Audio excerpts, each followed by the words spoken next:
Mi madre me humilló en la cena, no eres ni la mitad de mujer que tu hermana. Su cara se puso pálida cuando respondí, entonces dile a esa mujer completa, que empiece a pagarte la hipoteca. El aire en el comedor de mis padres era espeso, casi se podía cortar con el cuchillo de plata que yo sostenía con los nudillos blancos. Era domingo, el día sagrado de la cena familiar, un ritual que se sentía menos como una celebración y más como una audiencia en la corte, donde yo era perpetuamente la acusada de un crimen tácito, no ser mi hermana. El mantel blanco de lino, reservado para ocasiones que mi madre Beatriz consideraba dignas, estaba extendido sobre la mesa de caoba, una superficie inmaculada que pronto se convertiría en un campo de batalla.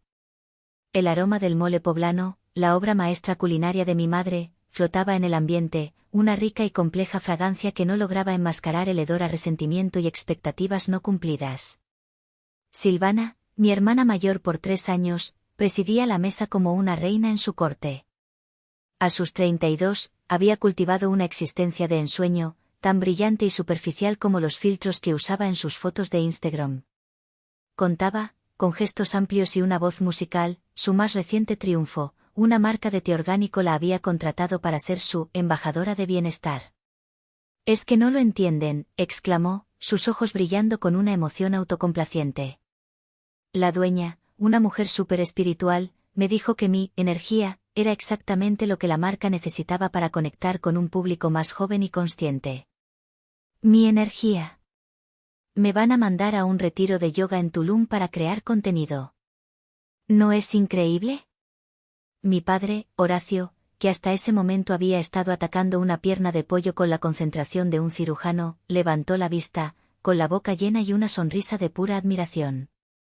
Eso es tener visión, mija. No vendes un producto, vendes un estilo de vida. Siempre has tenido ese don, el don de encantar a la gente. No es un don, Horacio, es talento puro, corrigió mi madre, colocando una porción extra de arroz en el plato de Silvana, un gesto automático de favoritismo que había presenciado miles de veces. Nuestra Silvana tiene una luz especial. Nació para brillar, para ser vista. Y yo, Eliana, la hija de 29 años, la auditora financiera con una maestría y una carrera en ascenso, era el agujero negro en su galaxia resplandeciente. Mi mundo de análisis de riesgo, de balances contables y de proyecciones trimestrales, era para ellos un desierto árido y sin sentido. Aún así, esa noche, impulsada por una necesidad masoquista de intentar una vez más, decidí tratar de plantar una flor en ese desierto. Hablando de trabajo, empecé, carraspeando para que mi voz sonara más fuerte de lo que me sentía. Esta semana me confirmaron para liderar la auditoría de una de las startups de tecnología financiera más prometedoras del país. Es un proyecto de muy alto perfil. Si lo hago bien, es casi seguro que me asciendan a gerente senior antes de fin de año. El silencio que siguió a mis palabras fue breve pero denso. Vi a mi padre asentir lentamente, una cortesía vacía antes de llevarse otra tortilla a la boca. Silvana me dedicó una sonrisa rápida y condescendiente, como la que se le da a un niño que te muestra un dibujo hecho con macarrones. Pero fue mi madre la que verbalizó el desdén colectivo. «Ay, Eliana, qué bueno», dijo con un suspiro, como si mi logro fuera una carga para ella. «Pero no trabajes demasiado, mija. Siempre tan metida en tus cosas, en esos números tan fríos. Suena muy estresante. ¿No te sientes sola a veces?» Antes de que pudiera responder, se volvió hacia Silvana. «En fin, ¿qué decías del color de los vestidos para las damas de honor, tesoro?» Y así, fui borrada. De nuevo. El tema de conversación saltó de mi posible ascenso a la paleta de colores, rosa cuarzo y verde salvia, para la boda de Silvana con Ramiro. Me quedé allí, con mi tenedor suspendido a medio aire, sintiendo una mezcla familiar de humillación y furia impotente. Comí el resto de mi cena mecánicamente, el mole, antes tan delicioso, ahora sabía a ceniza en mi boca. La conversación, como era inevitable, llegó al tema del futuro y el patrimonio familiar. Fue entonces cuando mi madre, sintiendo que el golpe anterior no había sido lo suficientemente certero, decidió asestar la estocada final. Me miró fijamente, sus ojos evaluándome de pies a cabeza, deteniéndose en mi traje sastre, mi cabello recogido, mi falta de un anillo de compromiso. Luego, su mirada se posó en Silvana, y su rostro se transformó, suavizándose en una máscara de devoción absoluta. Viendo a nuestra Silvana, tan radiante, tan llena de vida, a punto de formar su propia familia con un buen hombre como Ramiro, comenzó, su voz adquiriendo un tono de discurso solemne. Hizo una pausa y sus ojos volvieron a mí, fríos y sentenciosos. De verdad que no eres ni la mitad de mujer que tu hermana. El mundo se detuvo. No hubo un estallido de ira. No hubo lágrimas. Hubo un clic audible dentro de mi cabeza. Fue el sonido de una cerradura oxidada que finalmente se rompía. El sonido de una paciencia infinita que llegaba a su fin. El sonido de una hija que moría y una acreedora que nacía. Levanté la vista, y por primera vez, no vieron en mis ojos la herida que esperaban. Vieron una calma glacial que los desconcertó. Dejé mis cubiertos sobre el plato, el sonido del metal contra la porcelana resonando en el silencio repentino. Bueno, dije, y mi propia voz me sorprendió por su firmeza. En ese caso, dile a esa mujer completa, que empiece a pagarte la hipoteca. El vacío que siguió fue profundo. Horacio se quedó petrificado, su expresión de orgullo paternal derritiéndose en una confusión atónita. Silvana parpadeó repetidamente, como si intentara procesar un idioma que no entendía. Mi madre fue la que reaccionó.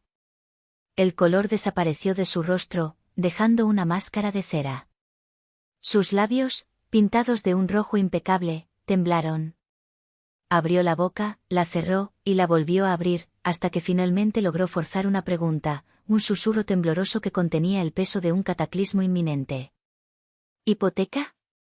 ¿De qué diablos estás hablando, Eliana? El viaje en coche a mi departamento fue un túnel oscuro iluminado por los destellos intermitentes de los semáforos y los faros de otros coches. Conduje en un silencio absoluto, la radio apagada, las ventanas cerradas. No sentía la rabia caliente que esperaba, en su lugar, había una extraña y vibrante lucidez. La pregunta de mi madre no era una pregunta real, era una negación. Pero para mí, se convirtió en una llave.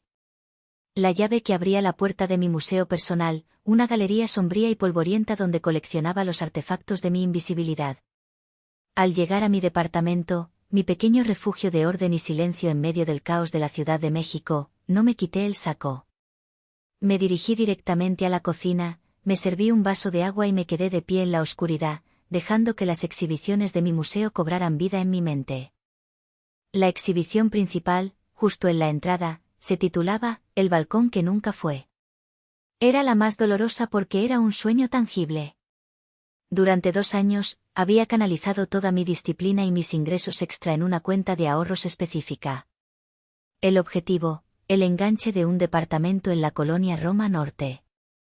No era una fantasía vaga, tenía el anuncio guardado.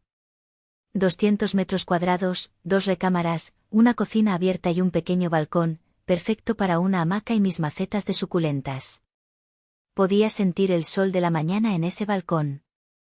Había llegado a tener el 70% del dinero. El 70%. Y entonces, había descubierto el abismo financiero de mis padres, y con una serie de clics metódicos y desgarradores, había transferido cada centavo de ese sueño para tapar su agujero. Ahora, la exhibición central de mi museo era un espacio dolorosamente vacío. Me moví mentalmente hacia un ala lateral, la sala de las comparaciones perpetuas. Aquí, los recuerdos eran más pequeños, pero no menos afilados. Una vitrina mostraba mi trofeo del primer lugar en las Olimpiadas de Matemáticas de la preparatoria. Recuerdo haber llamado a casa, eufórica. La respuesta de mi madre fue, «Qué bien, mija. Oye, te paso a tu hermana que está llorando porque no encontró zapatos que combinen con su vestido para la fiesta del sábado». El drama trivial de Silvana siempre tenía prioridad sobre mis logros concretos. Al lado, había otra escena. Yo, con 20 años, recibiendo un reconocimiento académico en la universidad. Les envié una foto con mi diploma. La respuesta de mi padre fue un escueto mensaje de texto: «Felicidades. Cuidado al volver a casa. Esa misma semana, Silvana había decidido teñirse el pelo de rubio, y mis padres organizaron una cena para celebrar su nuevo y audaz look. Aparentemente, cambiar el color del cabello era un hito más significativo que graduarse con honores. Luego estaba la exhibición más grande, las celebraciones desiguales. Dominaba la sala una recreación de mi fiesta de 15 años, una mesa larga en el restaurante familiar, decorada con unos cuantos globos mustios, y un pastel de supermercado. La excusa oficial fue que el negocio pasaba por un mal momento. Recuerdo sentirme agradecida por tener algo, por no ser una carga. 2 años después, la quinceañera de Silvana. El museo proyectaba un holograma de la fiesta, un elegante salón de hotel, una banda en vivo tocando cumbias, una fuente de chocolate y un vestido de princesa que costó más que mi matrícula universitaria de un semestre. Cuando le pregunté a mi padre cómo era posible, simplemente se encogió de hombros. Las cosas mejoraron, Eliana. Además, tu hermana es diferente. Ella disfruta más estas cosas. La implicación era clara, mis deseos eran modestos y, por lo tanto, insignificantes. La última sala, la que evitaba visitar, era la Galería de la Negligencia Médica. En el centro, una cama de hospital vacía. El recuerdo era tan vívido que podía oler el antiséptico. 22 años. Un dolor agudo y punzante en el abdomen que me doblaba en dos. Llamé a mi madre, sin aliento. No exageres, Eliana. Seguro comiste algo que te cayó mal. Tómate un té de manzanilla. El dolor se intensificó. Volví a llamar. No contestó. Supe después que estaba con Silvana en un spa, desestresándose. Terminé llamando a un taxi yo misma, retorciéndome de dolor en el asiento trasero, y llegué a urgencias apenas a tiempo. Apendicitis aguda, a punto de perforarse. Me operaron esa misma noche. La mano que apreté antes de que la anestesia me venciera no fue la de mi madre, fue la de una enfermera anónima de ojos amables. Mis padres llegaron al día siguiente, con flores y excusas endebles sobre el tráfico y lo agotador que había sido su día. Cada uno de estos recuerdos era una pincelada en el retrato de mi vida familiar. Un retrato donde yo era el fondo, el paisaje borroso detrás de la figura central y radiante de mi hermana. Un fondo necesario para dar perspectiva, pero que nadie se detenía a mirar. Esa noche, al salir del museo, tomé una decisión. Ya no sería el fondo. Iba a tomar el pincel y pintar mi propia figura en el centro del lienzo, con colores tan vivos y brutales que nadie podría volver a ignorarme. La decisión de convertirme en la benefactora secreta de mi familia no fue un impulso, fue una capitulación calculada. La grieta en la fachada de la prosperidad familiar había comenzado a mostrarse hace 3 años, no con un estruendo, sino con pequeños indicios que solo un ojo entrenado como el mío podía detectar. Como auditora, mi trabajo consiste en encontrar la verdad oculta en los números. Estoy entrenada para desconfiar de las superficies lisas y buscar las inconsistencias debajo. Y la superficie de las finanzas de Sabor de Familia era demasiado lisa, sospechosamente perfecta. Mi padre, Horacio, siempre había sido un hombre de grandes gestos y poca atención al detalle. Era un excelente anfitrión, un cocinero apasionado, pero un pésimo hombre de negocios. Mi madre, Beatriz, era su cómplice, más preocupada por la apariencia de éxito que por la realidad de las ganancias. La primera bandera roja fue sutil. Durante la temporada de impuestos, mientras le ayudaba a organizar sus facturas, noté que las llamadas de ciertos proveedores se habían vuelto insistentes. Un día, contesté el teléfono del restaurante y un hombre con voz áspera preguntó por mi padre, mencionando una factura vencida de 6 meses. Horacio me arrebató el teléfono, susurró algo y colgó, visiblemente alterado. Cobradores insistentes, masculló, evitando mi mirada. Siempre tratando de sacar ventaja. La segunda bandera roja fue una carta. La vi en la pila de correo. El remitente era una agencia de cobranza. Antes de que pudiera preguntar, mi padre la tomó, la guardó en su bolsillo y cambió de tema abruptamente, preguntando por el último drama amoroso de Silvana. Mi instinto profesional se encendió. La negación y el ocultamiento son los síntomas clásicos de una hemorragia financiera. La confirmación llegó una noche de insomnio. La ansiedad no me dejaba dormir, así que, en un acto que cruzaba la línea de la ética profesional y la desesperación filial, utilicé bases de datos públicas a las que tenía acceso por mi trabajo. No busqué información privada, solo registros públicos que cualquiera con el conocimiento adecuado podría encontrar. Y allí estaba, en blanco y negro digital, un gravamen sobre la propiedad. Habían rehipotecado la casa hasta el límite para conseguir un préstamo puente, supuestamente para renovar la cocina del restaurante. Pero el préstamo no se estaba pagando. El banco había iniciado el proceso de ejecución hipotecaria. Tenían 6 semanas para liquidar los pagos atrasados más las penalizaciones, o lo perderían todo. El pánico que sentí fue una ola de agua helada. Fue visceral. Más allá del resentimiento, más allá de la injusticia, estaba el miedo primordial a ver a mis padres desamparados.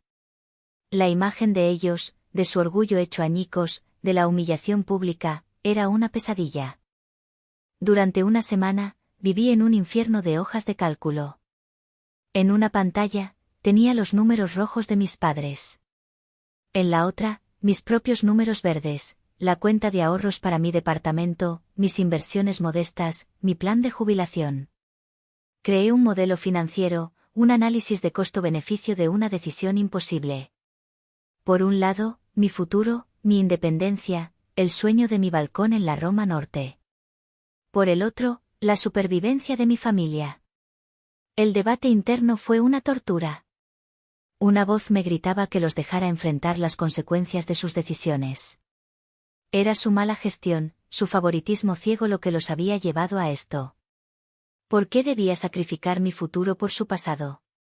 Pero otra voz, la voz de la hija programada durante 29 años, susurraba que la familia era la familia. Que el dinero iba y venía, pero el honor familiar, una vez perdido, no se recuperaba. La decisión final la tomé una madrugada, mirando el extracto de mi cuenta de ahorros. Vi el saldo, una cifra que representaba años de trabajo duro, de horas extra, de cenas baratas en casa en lugar de salidas con amigos. Y luego, tomé una decisión. No los confrontaría. Su orgullo no lo soportaría. Y, siendo honesta, mi valentía tampoco. Elegí el camino silencioso. El camino del mártir anónimo. El día que hice la primera transferencia fue uno de los más difíciles de mi vida. Fui a la sucursal de mi banco, no podía hacerlo online, era demasiado impersonal para un sacrificio tan grande. Le entregué al cajero los detalles de la cuenta del préstamo hipotecario de mis padres. Quiero liquidar el saldo vencido y programar un pago mensual recurrente, le dije, mi voz sonando como la de una extraña. Mientras el cajero tecleaba, yo miraba los números en la pantalla, viendo cómo el saldo de mis sueños se convertía en el salvavidas del de ellos. Sentí un dolor agudo, físico, en el pecho. Era el sonido de una puerta cerrándose. Salí del banco sintiéndome vacía y extrañamente poderosa. Había salvado a mi familia. Me había convertido en su red de seguridad invisible. Y así comenzó mi doble vida, de día, una auditora exitosa, de noche, la financista secreta del castillo de naipes de mi familia. 36 pagos. 36 meses. 1.260.000 pesos. Un secreto que me estaba carcomiendo por dentro.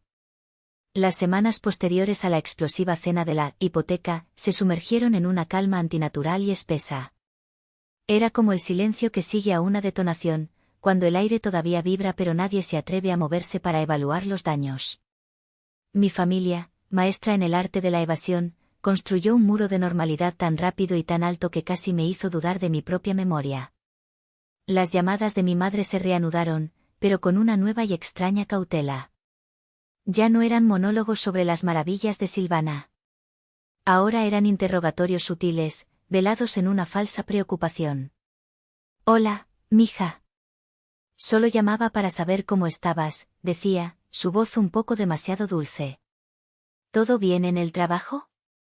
¿Estás bien de dinero? Ya sabes, Con la renta y todo eso. Estoy bien, mamá.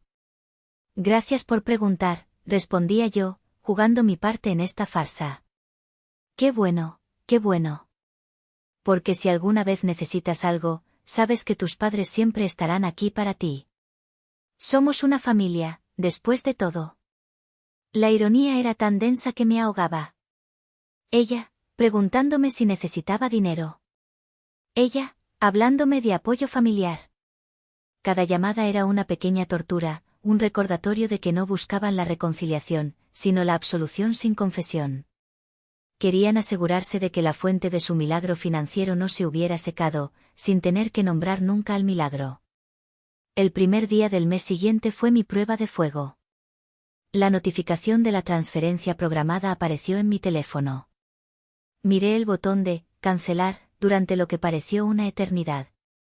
La nueva Eliana, la que había nacido en esa cena, gritaba que lo presionara. Que cortara el cordón umbilical financiero de una vez por todas. Pero la vieja Eliana, la hija condicionada a buscar la paz a cualquier costo, susurró que tal vez habían aprendido la lección. Que tal vez mi arrebato había sido suficiente para hacerlos reflexionar. Con una sensación de debilidad que me revolvió el estómago, cerré la aplicación. La transferencia se hizo. El statu quo se mantuvo. Y con ello, un trozo de mi recién descubierta resolución se marchitó. Fue en medio de esta tregua frágil que Silvana lanzó su propia bomba, una envuelta en papel de regalo y lazos de seda. Eli. Eli. ¿Estás sentada? Tienes que sentarte, gritó al teléfono, su voz vibrando con una euforia que me pareció casi obscena. ¿Qué pasa, Silvana? Ramiro me lo pidió. Anoche. Me voy a casar. Forcé la alegría en mi voz. Felicidades, hermana. De verdad. Me alegro mucho por ti. Gracias. Fue como un cuento de hadas. Me llevó en un globo aerostático al amanecer, con champaña y fresas, y el anillo. Eli, tienes que ver este anillo. Es tan grande que creo que tiene su propio código postal. Escuché su descripción detallada de la talla, el corte y la claridad del diamante, y todo lo que podía pensar era en el saldo de la hipoteca. Oye, dijo de repente, su tono cambiando de exultante a serio. Mis papás están planeando una cena para celebrar este fin de semana. Van a venir los papás de Ramiro. Es algo muy importante, ya sabes, la primera reunión oficial de las familias.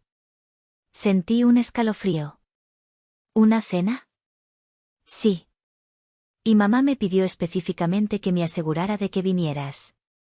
Dijo que era muy importante que estuviéramos, todas unidas como una familia feliz. Hizo una pausa. Sé que las cosas han estado raras, Eli. Pero por favor, no hagas una escena. Esto es lo más importante que me ha pasado en la vida. No lo arruines con tus dramas, ¿de acuerdo? Solo ven, sonríe y sé normal por un par de horas. Hazlo por mí. Hazlo por mí. El lema no oficial de mi infancia. La frase que siempre precedía a uno de mis sacrificios. Colgué el teléfono con una sensación de fatalidad.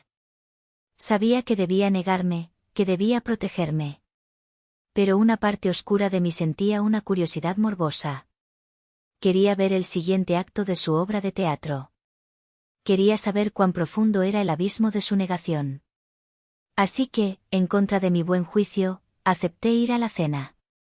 No sabía que no solo sería un acto más, sino el clímax trágico de la obra. El reservado del restaurante de lujo era un escenario diseñado para impresionar. Manteles de un blanco cegador, copas de cristal que brillaban bajo la luz de un candelabro y un murmullo de elegancia discreta. Los padres de Ramiro, los señores de la Vega, eran personas afables y visiblemente acaudaladas, cuya genuina calidez hacía que la actuación de mis propios padres pareciera aún más grotesca. Beatriz y Horacio estaban en su elemento, interpretando a los orgullosos padres de la novia con una maestría digna de un premio. Reían en los momentos justos, contaban anécdotas encantadoras y convenientemente editadas de la infancia de Silvana y elogiaban a Ramiro como si fuera el mismísimo arcángel Gabriel.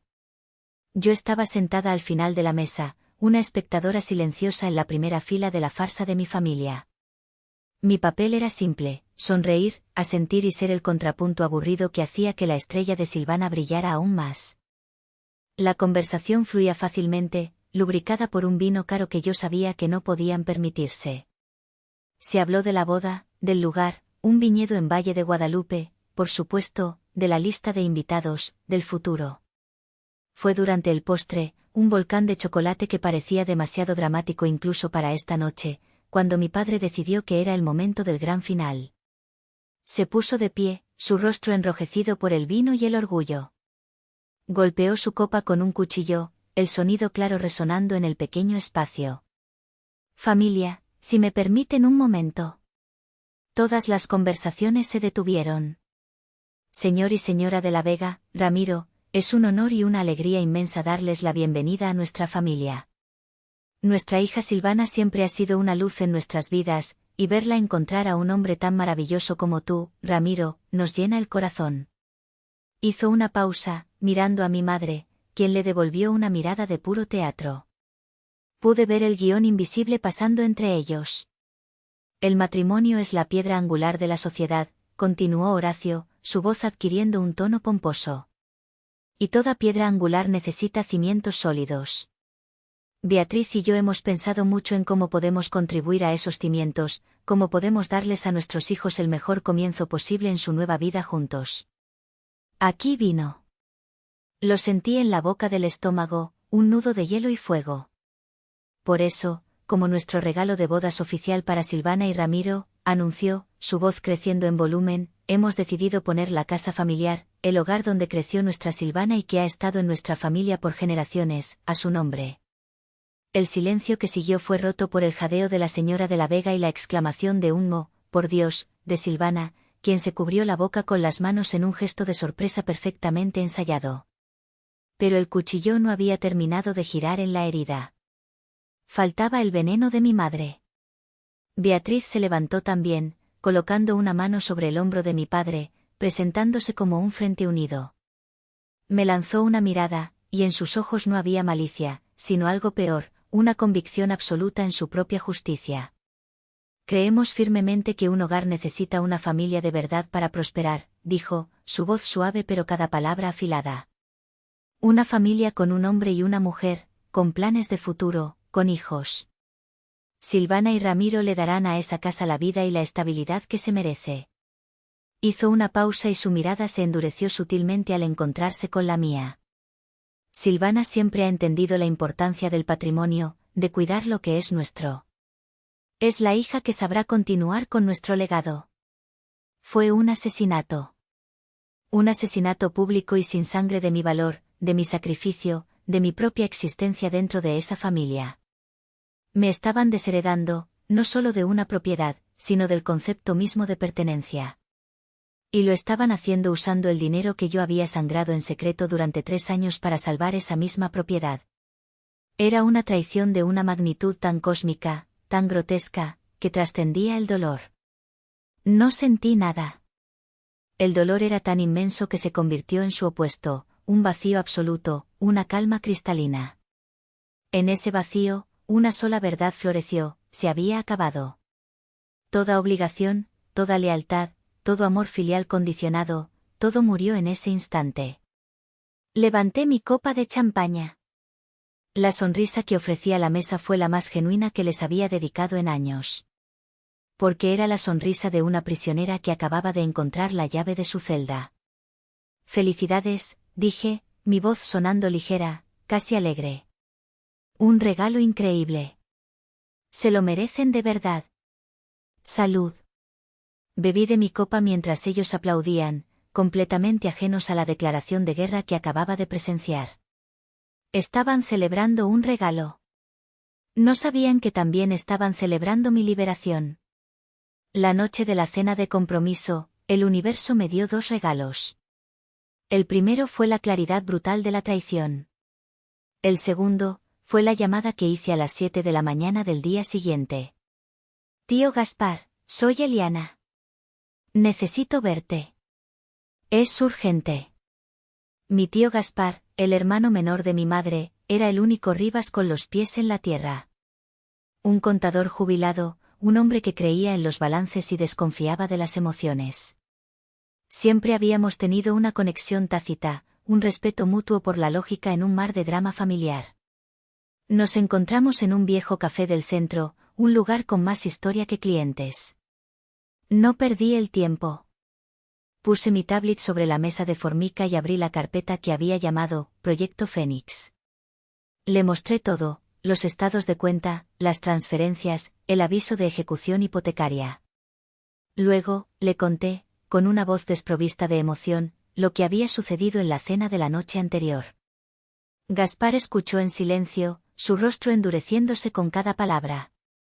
Cuando terminé, se recostó en su silla, se quitó las gafas y se frotó el puente de la nariz. Durante un largo minuto, solo se escuchó el zumbido de la cafetera. Son unos idiotas, dijo finalmente, su voz baja y cargada de una ira fría. No, peor que eso. Son unos vampiros. Te han estado desangrando para mantener viva su farsa, y encima tienen la desfachatez de usar tu sangre para brindar por la salud de tu hermana. Se inclinó hacia adelante. Sabía que Horacio era un desastre con el dinero, siempre lo fue. Pero nunca imaginé que mi propia hermana permitiría esto. Su validación fue como un bálsamo en una herida abierta. No sé qué hacer, tío. Dejé de pagar la hipoteca, pero... Dejar de pagar es el primer paso, pero es una táctica de víctima, me interrumpió. Es hora de que dejes de ser la víctima y te conviertas en la estratega. Eres una auditora, Eliana. Piensa como una. Sus palabras encendieron algo en mí. ¿A qué te refieres? Mira, dijo, su mente de contador entrando en acción. Un banco es una entidad sin emociones. No le importa el drama familiar. Lo único que le importa es el riesgo. Y ahora mismo, el préstamo de tus padres es un activo de alto riesgo. Un préstamo no productivo, en la jerga. Ya han incumplido un pago. El banco sabe que irá a juicio, que gastará dinero en abogados y que tardará años en recuperar la propiedad para venderla, probablemente con pérdidas. Odian eso. Comencé a ver a dónde quería llegar. Entonces, empecé. Entonces, continuó él, una chispa de genio táctico en sus ojos, le ofrecemos una salida fácil. Le ofrecemos comprarles el problema. Le hacemos una oferta para adquirir la totalidad de la deuda. El banco se deshace de un dolor de cabeza, recupera una parte significativa de su dinero de inmediato y se ahorra los costos legales. Nosotros, o más bien tú, nos convertimos en el nuevo acreedor. La magnitud de la idea me dejó sin aliento. ¿Es eso posible? Totalmente. Se llama compra de cartera vencida. Se hace todos los días. Necesitarás una estructura legal, una pequeña sociedad de inversión para que no aparezca tu nombre directamente al principio. Y necesitarás liquidez. Pero es factible. Conozco a un par de abogados especializados en esto y a un contacto en el departamento de activos problemáticos de ese banco. Podemos hacer que funcione. De repente, el tablero de ajedrez se reconfiguró en mi mente. Había estado jugando a la defensiva, reaccionando a sus movimientos. Esto era tomar la ofensiva. Esto era jaque mate. No se trata solo de recuperar tu dinero, Eliana, dijo mi tío, como si leyera mi mente. Se trata de tomar el control. El control que nunca te han dado. Se trata de que la próxima vez que te sientes a una mesa con ellos, no seas la hija invisible. Seas su acreedora. La dueña de su destino. Un escalofrío recorrió mi espalda, una mezcla de miedo y un poder embriagador. El proyecto Fénix ya no era solo un archivo de pruebas. Se había convertido en un plan de adquisición hostil. Hazlo, le dije a mi tío, mi voz resonando con una convicción que no sabía que poseía. Haz las llamadas. Vamos a comprarle su futuro. El mes siguiente fue el más largo y silencioso de mi vida. Mientras mi familia vivía en una burbuja de preparativos de boda y feliz ignorancia, mi tío Gaspar y yo nos movíamos en un mundo paralelo de llamadas con abogados, negociaciones bancarias y la creación de una entidad legal. La llamamos Phoenix Soluciones Financieras, SADCB.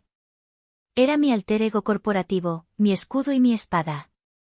La negociación con el banco fue sorprendentemente rápida. Tal como Gaspar había predicho, estaban más que dispuestos a deshacerse de un préstamo problemático.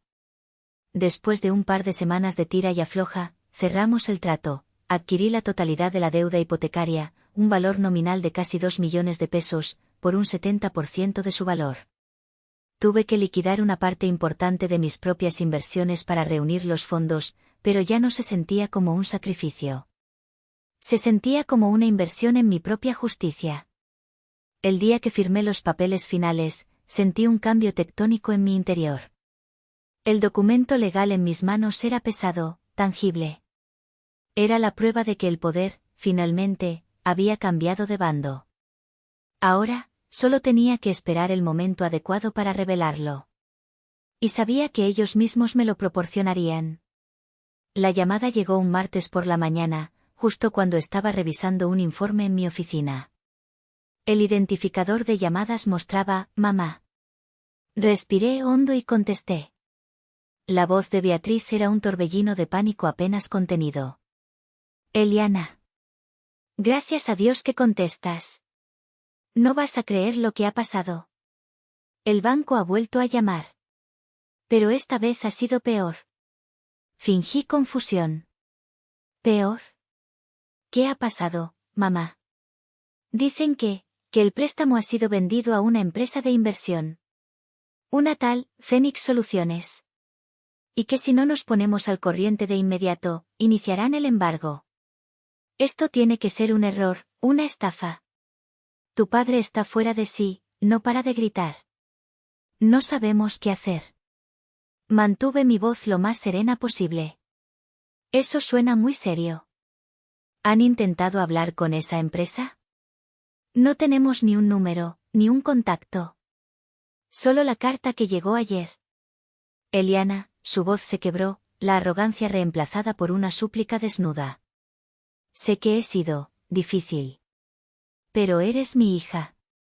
Eres inteligente con estas cosas. Por favor. Necesitamos tu ayuda. Estamos desesperados. Y ahí estaba. La carnada. Servida en bandeja de plata. Mamá, cálmate, le dije, mi tono cambiando a uno de solícita preocupación. Esto es claramente un asunto muy delicado. No es algo que podamos resolver por teléfono. Necesitamos sentarnos todos juntos y revisar esos papeles con calma. Sí, lo que sea, exclamó, aferrándose a mi oferta como un náufrago a una tabla. Bien. La fiesta de compromiso oficial de Silvana es este sábado en el restaurante, ¿correcto? Continué, tejiendo mi red. Es una oportunidad perfecta. Estará toda la familia, todos los que nos quieren. Creo que es importante que presentemos un frente unido. Y además, he estado pensando en lo que dijiste, sobre mi regalo de bodas para Silvana.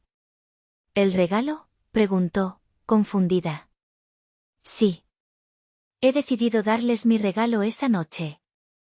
Un regalo que creo que resolverá todos estos problemas de una vez por todas. Quiero anunciarlo públicamente, para que todos vean lo importante que es esta familia para mí. La lógica era retorcida, casi psicopática, pero para una mujer desesperada por salvar las apariencias, sonó como música celestial. La idea de una solución mágica, envuelta en un gesto público de generosidad filial, era irresistible. Oh, Eliana, suspiró, el alivio inundando su voz. Sabía que podía contar contigo. Eres una buena hija, a pesar de todo. Nos vemos el sábado, mamá, le dije. Y por favor, asegúrate de que tú y papá traigan esa carta de Phoenix Soluciones. La necesitaremos para la presentación. Colgué. La calma me invadió. La presa no solo había mordido el anzuelo, sino que estaba nadando felizmente hacia la red, convencida de que se dirigía a un banquete en su honor. El ambiente en Sabor de Familia el sábado por la noche era una sinfonía de hipocresía. Risas falsas, abrazos que no llegaban a los ojos y brindis por un futuro que todos en mi mesa sabían que estaba construido sobre cimientos podridos. Llegué con una puntualidad calculada, vestida no para una fiesta, sino para una adquisición. Mi traje sastre negro contrastaba marcadamente con los vestidos de cóctel de las demás, y mi maletín de cuero contenía un arma mucho más poderosa que cualquier chisme de sobremesa, la verdad, documentada y notariada. Mis padres me recibieron con un alivio casi palpable. Beatriz me apretó el brazo, susurrando, «Lo arreglarás, ¿verdad, mija?» Asentí sin decir palabra, lo que ella interpretó como una confirmación. La ignorancia es, a veces, una elección deliberada. Esperé con la paciencia de un depredador. Dejé que los canapés circularan, que el vino fluyera, que la ilusión de normalidad alcanzara su punto álgido. Finalmente, después de los discursos de los futuros suegros, mi madre, con una sonrisa radiante, anunció, «Y ahora, nuestra hija menor, Eliana, que ha preparado una sorpresa muy especial, unas palabras para su hermana». Me levanté y caminé hacia el pequeño escenario donde habían instalado un proyector.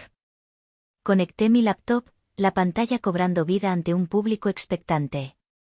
«Gracias a todos», comencé, mi voz amplificada por el micrófono. Más que palabras, he preparado una pequeña presentación visual para celebrar el sólido futuro que le espera a mi hermana. Es una historia sobre el patrimonio familiar. El primer slide apareció. No era una foto de Silvana y Ramiro. Era una copia escaneada en alta resolución del aviso de ejecución hipotecaria de hacía 3 años. Un murmullo de confusión recorrió la sala. Mis padres se pusieron rígidos en sus asientos. «Esta historia comienza aquí», expliqué, mi voz resonando con una calma escalofriante. «Con una familia al borde de perderlo todo debido a, llamémosle, una mala racha». Clic, el siguiente slide. Un gráfico de barras meticulosamente diseñado. 36 barras azules, cada una representando un mes. Cada una claramente etiquetada, $35,000 MXN.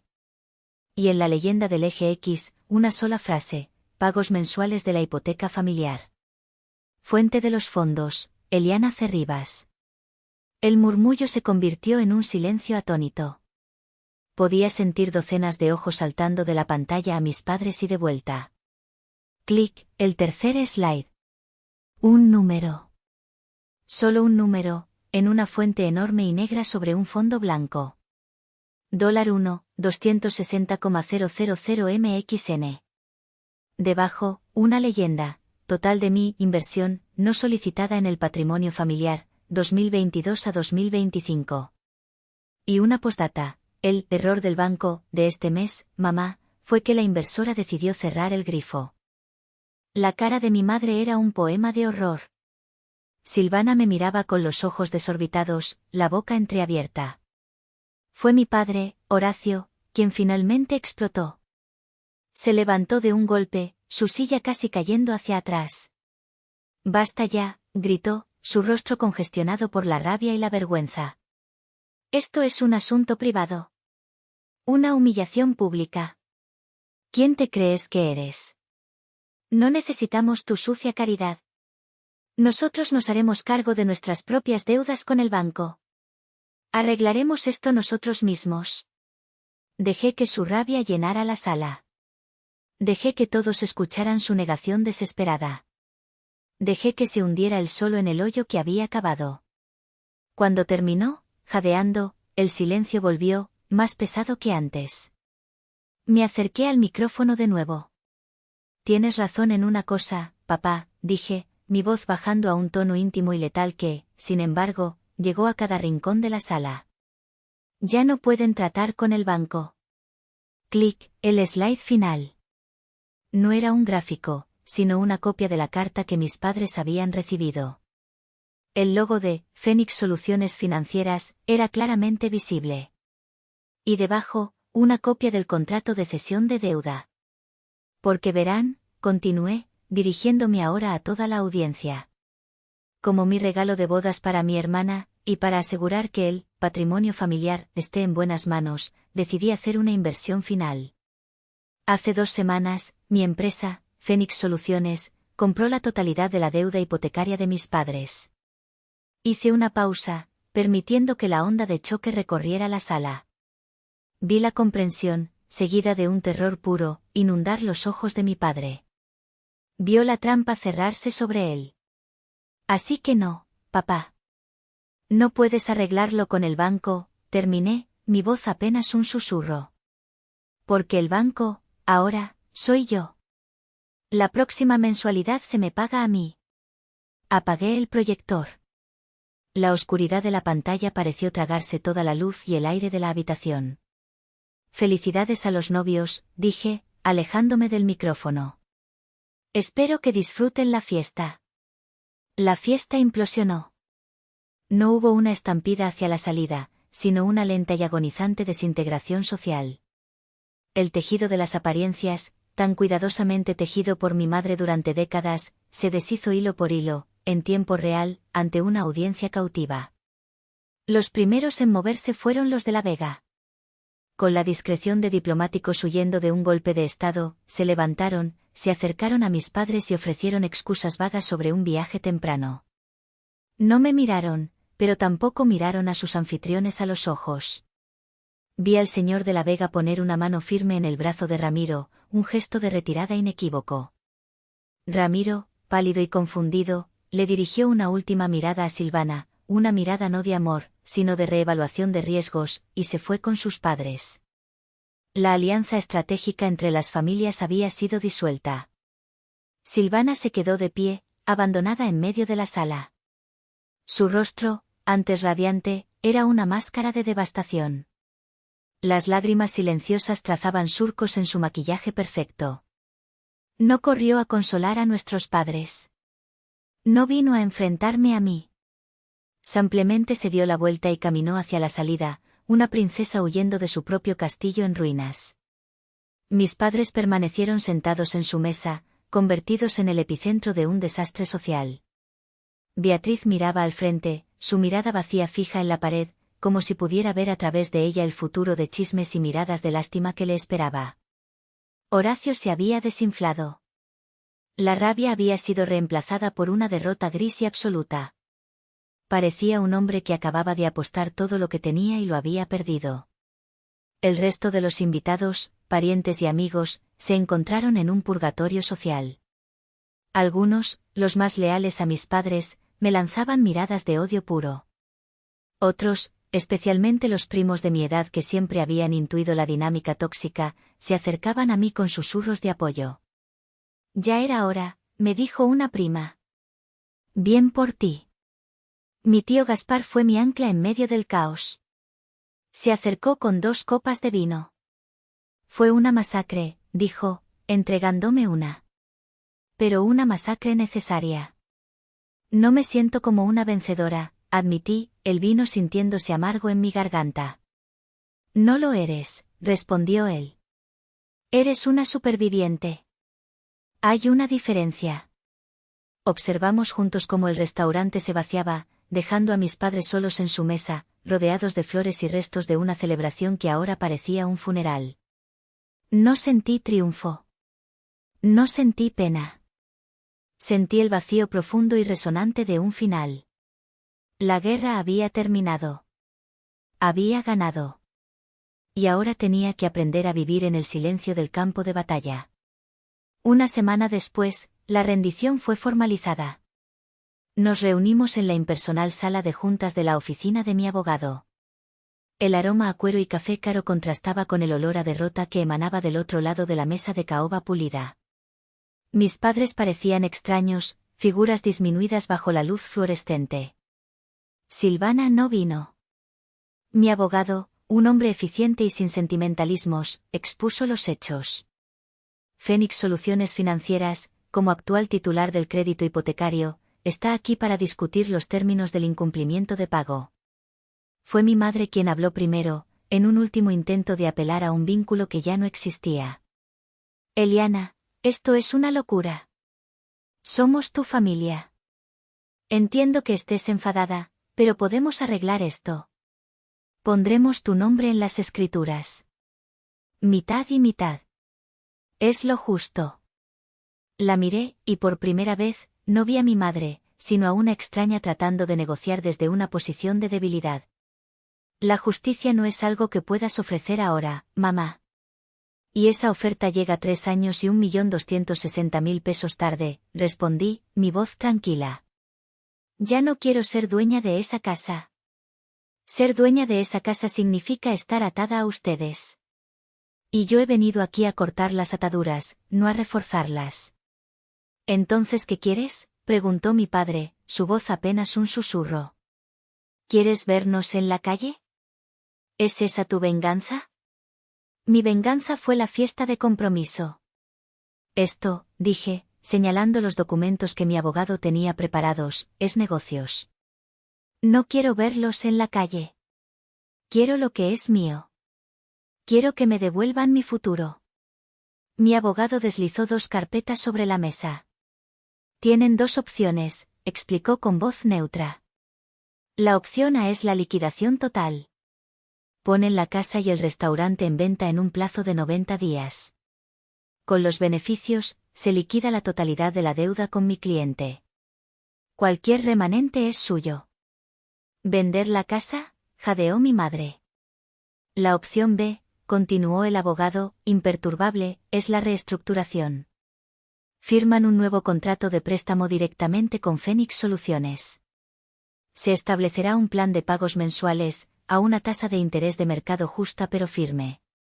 El contrato incluirá una cláusula de ejecución acelerada. Un solo pago atrasado, y la propiedad pasa a ser de mi cliente. Sin excepciones ni demoras.